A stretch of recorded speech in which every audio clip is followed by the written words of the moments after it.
Bonsoir à tous et bienvenue dans votre journal sur KMT, LCL et OM5 TV sur les réseaux Free, Orange, Numéricable et Bouygues en France. Voici quelques-uns des sujets que nous allons aborder ce soir. Vendredi 13, pendant que certains tentaient leur chance au jeu de hasard, les élèves du collège Julia-Nicolas à Fort-de-France participaient à un cross en faveur de la lutte contre la drépanocytose. L'autorisation de sortie du territoire français d'un mineur est devenue obligatoire depuis le 15 janvier dernier. L'enquête de recensement 2017 a lieu à partir de ce jeudi en Martinique.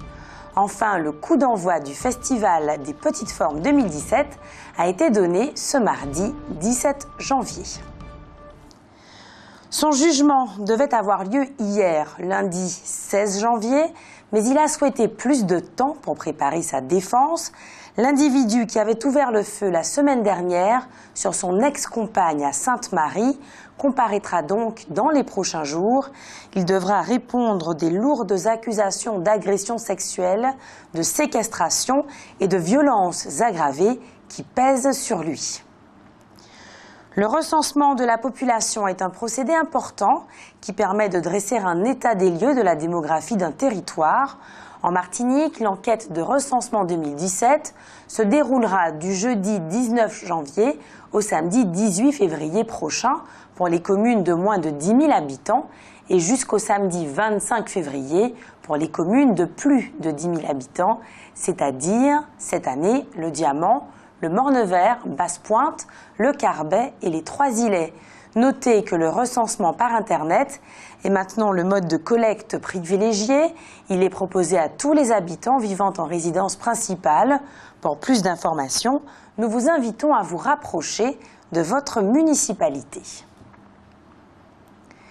Depuis la semaine dernière, le réseau Odyssey est affecté par des incidents techniques à répétition. C'était notamment le cas aujourd'hui. La plupart des usagers des quartiers Foyalais de Tivoli et Gaudissart se retrouvent sans eau courante. Espérons que le problème sera résolu dans les délais les plus brefs. Dans le cadre d'une récolte de dons organisée pour lutter contre la drépanocytose, près de 500 élèves du collège Julia-Nicolas, de la 6e à la 3e, ont participé à un cross organisé pour l'occasion. Le cross ou cross-country, c'est une course à pied organisée sur un parcours assez long, en terrain généralement accidenté, comprenant des parties moins planes que d'autres, ou des haies d'arbustes par exemple. Ainsi, toute la matinée, vendredi 13 janvier dernier, pendant que certains rêvaient des sommes qu'ils pourraient gagner en jouant au loto ou autres jeux de hasard, les jeunes collégiens, eux, s'en donnaient à cœur joie sur la savane de Fort-de-France, pleins d'enthousiasme, heureux de se retrouver au grand air, de courir, de partager un moment de détente convivial et surtout extrêmement ludique. Tous ces efforts physiques étaient en plus largement justifiés par cet appel aux dons pour venir en aide aux malades atteints de drépanocytose donc. Rappelons que cette pathologie héréditaire est très fréquente chez les personnes de couleur. Elle affecte les globules rouges chargés de véhiculer l'oxygène dans le sang. Elle peut se traduire par une anémie, des douleurs abdominales ou musculaires très intenses par exemple. En tout cas, les enfants étaient ravis la semaine dernière de participer au cross organisé par le collège Julia-Nicolas. Regardez.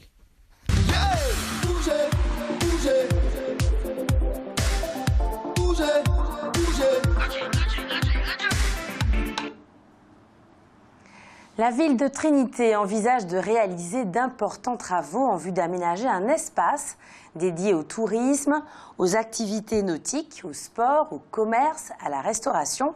L'ensemble comprendrait même une maison de la nature, un ambitieux projet de 10 millions d'euros que la commune du Nord-Atlantique ne sera pas en mesure de financer sans une aide conséquente de l'État. Et puis la médiathèque de Sainte-Luce verra bien le jour. C'est vrai que l'avancée du chantier lancé en 2010 est laborieuse. Selon Nicaise Montrose, le maire de la ville, la situation géographique du chantier en lui-même est difficile. Par ailleurs, de nombreuses entreprises, sélectionnées suite à l'appel d'offres de la municipalité, ont été liquidées ou n'ont pas été capables de mener à bien leur mission. Mais le maire se veut rassurant. La réalisation de la partie bâtiment est accomplie à 80%. C'est ce qu'il a affirmé. L'autorisation de sortie du territoire français d'un mineur afin d'éviter les départs pour le djihad en Syrie ou en Irak est devenue obligatoire depuis dimanche 15 janvier dernier en France hexagonale, mais aussi dans les Outre-mer et donc chez nous. C'est une information qui a été relayée par la préfecture de Martinique. L'autorisation de sortie du territoire ou AST d'un mineur, supprimée en 2012, mais rétablie en 2016, est devenue obligatoire depuis hier, dimanche 15 janvier 2017. Pour voyager à l'étranger, la personne mineure devra présenter une pièce d'identité, carte d'identité ou passeport, l'autorisation de sortie du territoire signée par un titulaire de l'autorité parentale et la photocopie du titre d'identité du responsable légal l'ayant signé. Un formulaire d'AST est téléchargeable sur le site servicepublic.fr. L'autorisation devra préciser la durée de sa validité dans la limite d'1 année.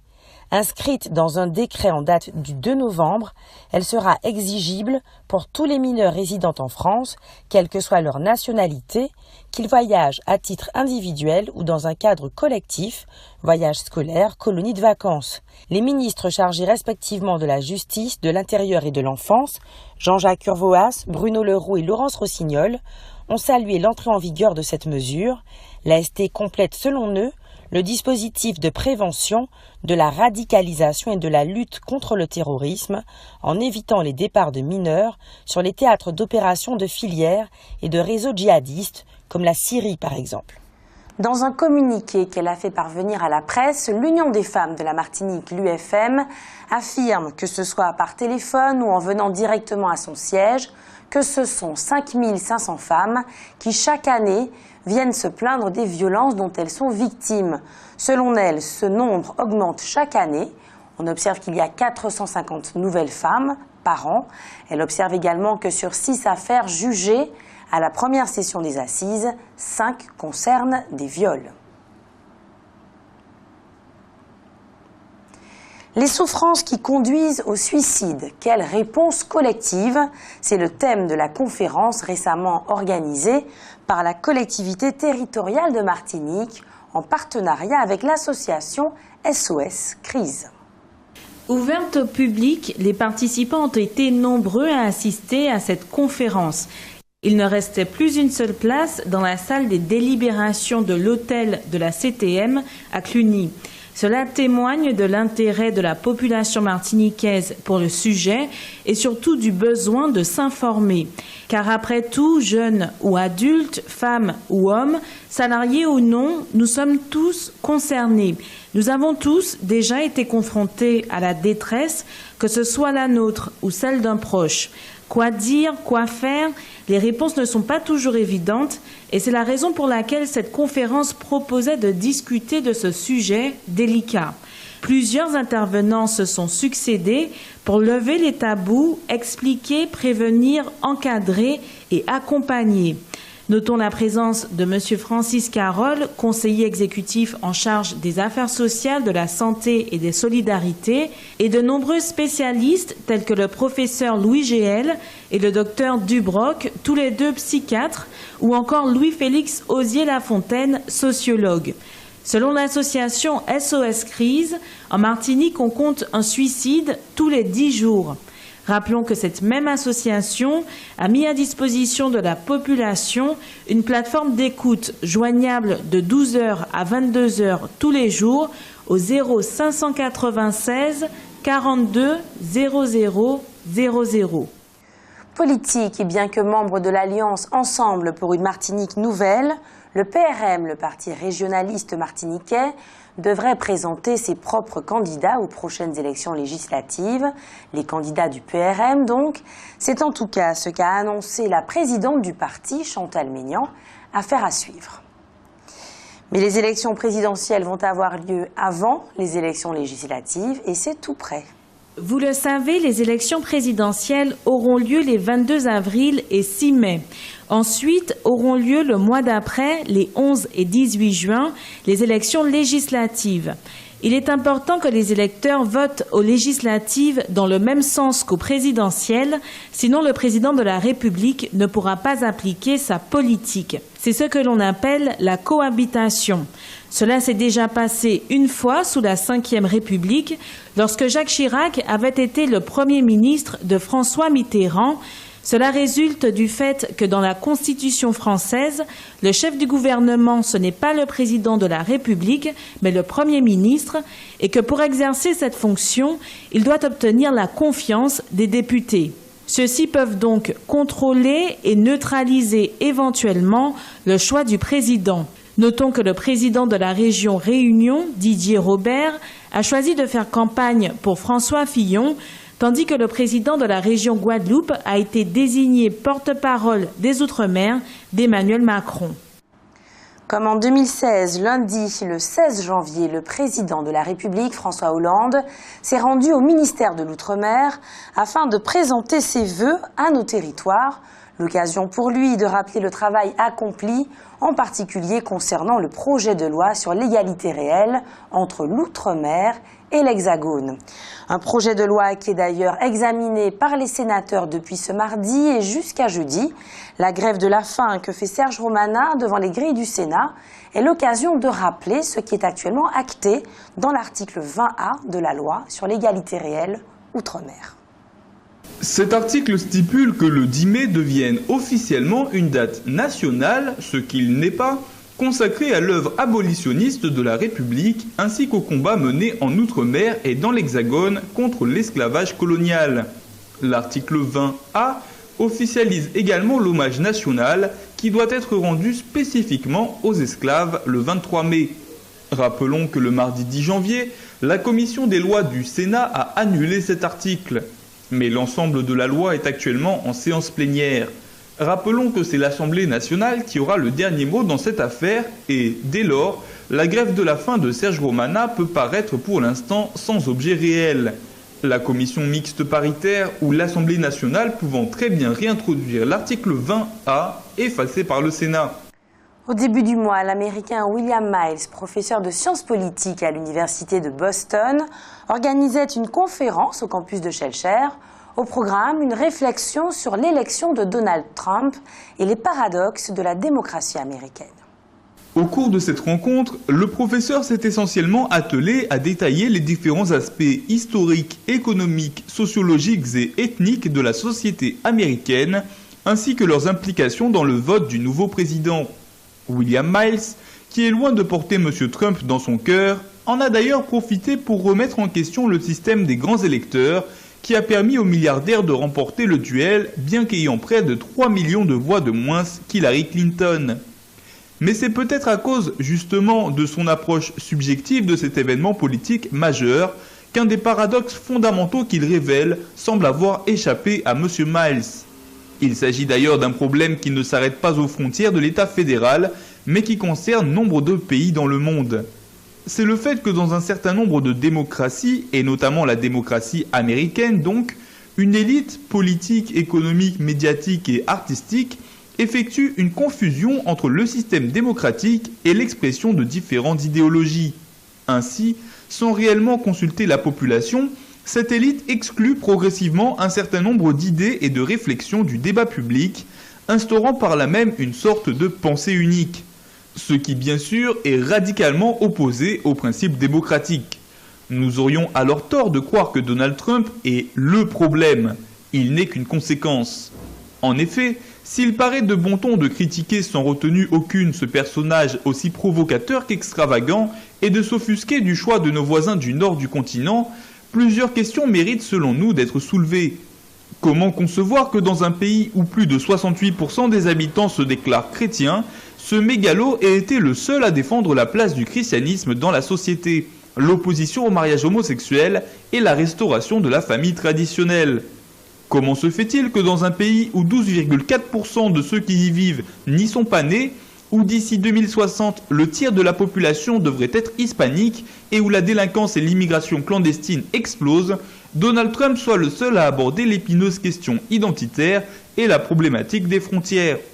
Ces exemples illustrent une réalité. Si nous ne voulons pas laisser le pouvoir aux extrêmes, commençons par leur retirer le monopole de l'expression des ambitions, des craintes et des attentes de la majorité silencieuse.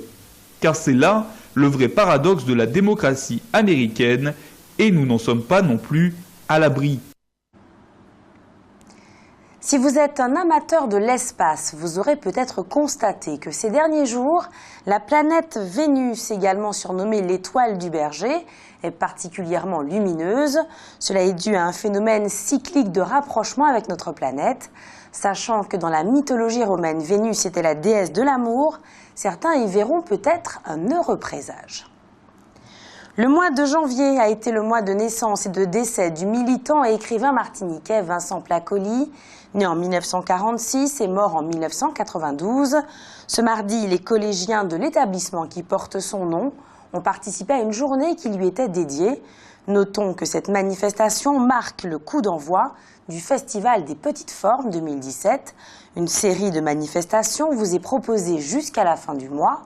Il s'agit d'une initiative de la ville de Schœlcher, menée en partenariat avec Tropicatrium, scène nationale.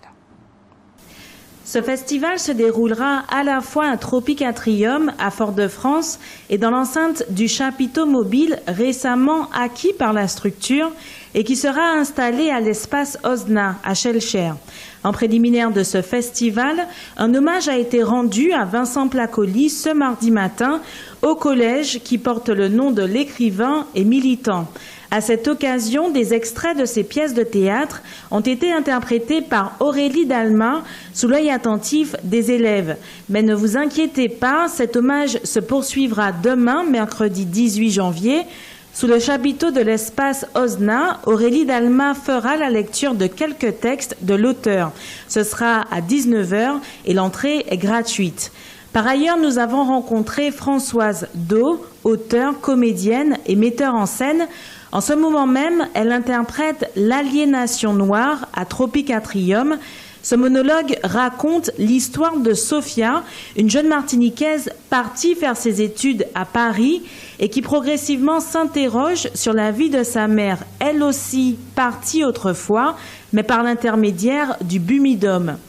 Cette pièce de théâtre sera également jouée le jeudi 19 janvier sous le chapiteau de l'espace Osna, à Schœlcher donc, à 19h30. Toute l'actualité des régions d'outre-mer et des ultramarins de l'Hexagone sur outremernews.fr.